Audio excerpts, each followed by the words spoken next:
Okay, morning. Continuing on with the Gospel of John, we're still in chapter 1. And we left off yesterday with John the Baptist, having given the record, proclaiming, "That is the Son of God." Now, here's what happens afterwards. Again, the next day after John stood, two of his disciples were with him. And as Jesus walked by, John said to them, "Behold, that is the Lamb of God." And the two disciples heard him speak, and they followed Jesus. They wanted to find out what was going on. Jesus turned and asked them, said, "Hey, why are you following me? What's up, guys?" He says, "Rabbi," which is to be interpreted master, says, "Where you want to learn to know where you live?" And Jesus said, "Well, come on and see." And they came and they went to where he lived, and they stayed with him that day because it was the 10th hour, 10 o'clock, and it was a late day, so they stayed with him and talked and listened. Now, one of the two who heard John speak and followed him was Andrew, who was the brother of Simon Peter. So he went out and found his brother Simon, and he brought him and said to Jesus, said to him, says, "We have found the Messiah," who, being interpreted, that means we found the Christ. And he brought him to Jesus, and when Jesus beheld him and said, You're Simon.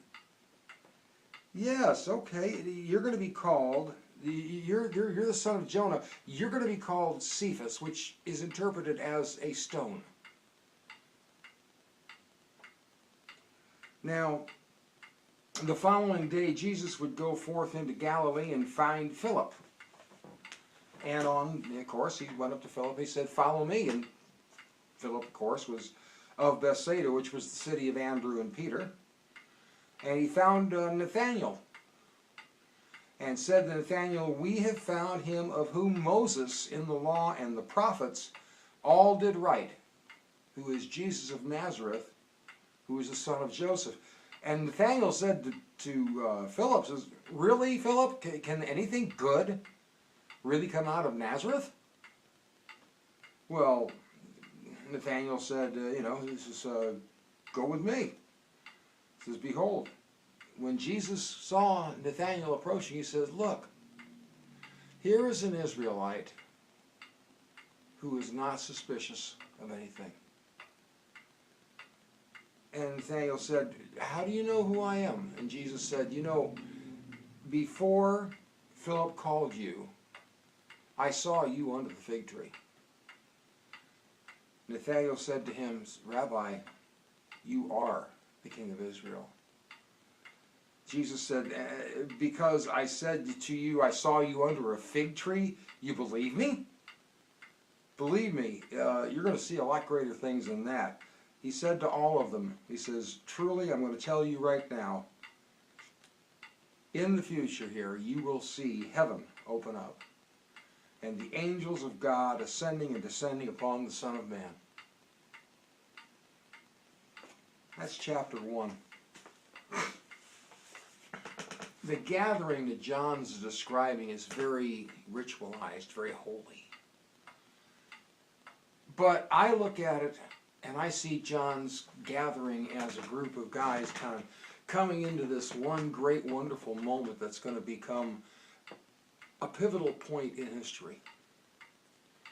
They're about to hang out with a guy who's going to teach them, look, this is how we've done things in the past, but we're not going to do it like that anymore. We're going to do it better. We're going to teach people to live a life that honors God and themselves, that teaches them to honor other people. So far, we've got Jesus, 4 apostles. John the Baptist is out baptizing. He's doing his things. Next chapter, we're heading for a wedding. Hope you'll join me. Have a great day and a blessed one. Oh, and peace be with you.